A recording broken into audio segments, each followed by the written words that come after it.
খুব বড় বিপদ হয়ে যাবে। প্লিজ যেতে দাও, প্লিজ। আমাকে আমাকে আদিকে ছাড়িয়ে আনতে হবে মা, আমাকে প্লিজ যেতে দাও। না, তুই এই ঘর ছেড়ে কোথাও নড়বি না। গৃহপ্রবেশের আজকের পর্ব ধারাবাহিকের শুরুতে দেখানো হয় শুভ ঘরে প্রবেশ করছে। তখন বাড়ির সবাই জিজ্ঞেস করে, তুমি একা কেন, আদি কোথায়? শুভ কোনো উত্তর দেয় না, চুপ করে থাকে। তখন সেবন্তী অনেক বকাঝকা করেন আর ডোনা খুব খুশি হয়, এতে বলে, বেশ হয়েছে, এই ডোজটা আগেই দরকার ছিল। তারপর আদির বাবা শুভর কাঁধে হাত রেখে জিজ্ঞেস করে আদির কিছু হয়েছে কিনা, কিন্তু শুভ কাঁদতে কাঁদতে বলে আদিকে পুলিশ অ্যারেস্ট করেছে। শুভর মা তখন চমকে উঠে, বলে, তাই তো বলি, আমার মনটা খালি কু গাইছে কেন। দৃশ্য পরিবর্তন হলে আমরা মোহনাকে দেখতে পাই, সে কান্না করছে। আকাশ থেকে জিজ্ঞেস করে, তুই কি করে জানলি, এত ভোরবেলা তোকে এই খবর কে দিল? তখন মোহনা বলে, সে আগে যে হসপিটালে কাজ করত সেখানেই খুনটা হয়েছে, তাই তার পুরনো কলিগরা তাকে জানিয়েছে। তখন তার মা বলে, আদি তো খুন করার ছেলে না, কোনো বড় একটা ষড়যন্ত্র হচ্ছে।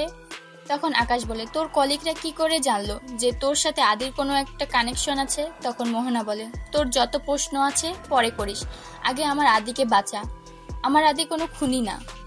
তারপরে সিনে দেখানো হয় শুভ কাঁদতে কাঁদতে বলছে সব তার জন্য হয়েছে, আদি তাকে এসবের মধ্যে জড়াতে বারণ করেছিল। তখন রিধি বলে, এটা কিন্তু তোমরা একদম ঠিক করনি, এত বড় একটা কাজ করতে গিয়েছিলে তোমরা, তাও একা একা, কাউকে কিছু না জানিয়ে। আদির বাবা সবাইকে শান্ত হতে বলে।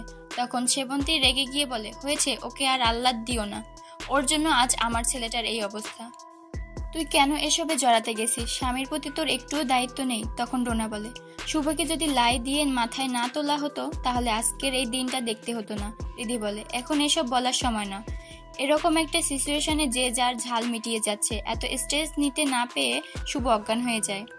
শুভ স্বপ্নে দেখে যে আদি বাড়ি ফিরে এসেছে, এরপর সে বাড়ির সবাইকে ডাকতে চায়, তখনই দেখে আবার আদি নেই, আর শুভর ঘুম ভেঙে যায়। ঘুম থেকে উঠে সে আদির কাছে যাওয়ার জন্য ব্যস্ত হয়ে পড়ে। শিরিন আর অর্ণা তাকে বোঝায় সে অসুস্থ থাকে, ডক্টর তাকে ঘুমের ওষুধ দিয়ে গেছে, কিন্তু তারপরও শুভ ঘর থেকে বেরোতে নিলে সেবন্তী এসে আটকায় আর বলে, তুই কেন ভুলে যাচ্ছিস, তোর মধ্যে একটা প্রাণ বেড়ে উঠেছে, তুই ঘর ছেড়ে কোথাও যাবি না।